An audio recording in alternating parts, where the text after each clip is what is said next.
Depth role ఉంటుంది. కియారా అడ్వాణి ఒక తన రోల్ మినిమల్ గానే ఉంటుంది, బట్ చాలా బ్యూటిఫుల్ గా పర్ఫార్మ్ చేశారు.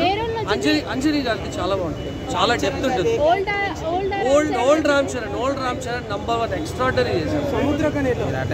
సముద్రకని గారిది కొంచెం సటిల్ యాక్టింగ్, ఆయనకు ఒక లిమిటెడ్ రోల్ ఉంటుంది. బట్ సూర్య గారిది ఎక్స్ట్రాడనరీ పవర్ఫుల్ యాక్టింగ్. అసలు ఆయన 50% కాన్సంట్రేట్ చేశారు.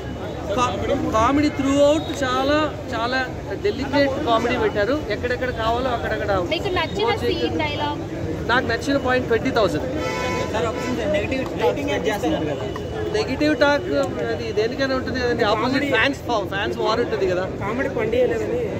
కామెడీ అంటే ఈ రోల్ దానికి ఈ పర్టికులర్ మూవీకి ఏంటంటే దానికి ఒక సటిల్గా ఎంతవరకు పెట్టాలో అంతవరకు, ఎక్కడ కావాలో అక్కడ పెట్టారు. శంకర్ మార్కే మొత్తం శంకర్ గారి మార్కే. వింటేజ్ స్టైల్లో ఏదైతే ఉందో మిగతా మూవీస్లో ఎన్ని పాయింట్స్ అయితే ఉంటాయని అందులో ఒకటి ఇందులో అవన్నీ కలిపెట్టేశారు. ఎవ్రీ 1 మినిట్కి ఒక మెసేజ్ ఉంటుంది. డోప్ అండి, డోప్ సాంగ్ చాలా బాగుంది. 4 collections I cannot say. Super hit అండి. అసలు ఫస్ట్ ఆఫ్ ఆల్ హిట్టా ఫట్టా అనేది పక్కన పెట్టేస్తే every youth must watch this. It's a text book for learning. యూత్కి అసలు సివిక్స్ అంటే ఏంటి, సివిక్ సెన్స్ అంటే ఏంటి, అసలు పాలిటిక్స్ అంటే ఏంటి, ఇట్స్ అ టెక్స్ట్ బుక్.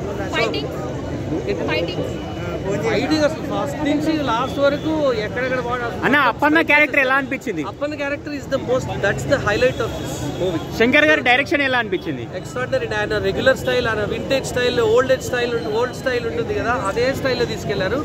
ఇంకొక స్టెప్ పెంచారు. ఫ్లాష్ బ్యాక్ సీన్స్ ఎలా అనిపిస్తున్నాయి?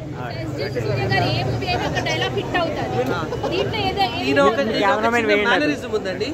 ఆ మేనరిజం స్టార్టింగ్ నుంచి ఎండింగ్ వరకు మెయింటైన్ చేశారు. That is very attractive. చాలా అది ఒక టోన్ ని సెట్ చేస్తుంది.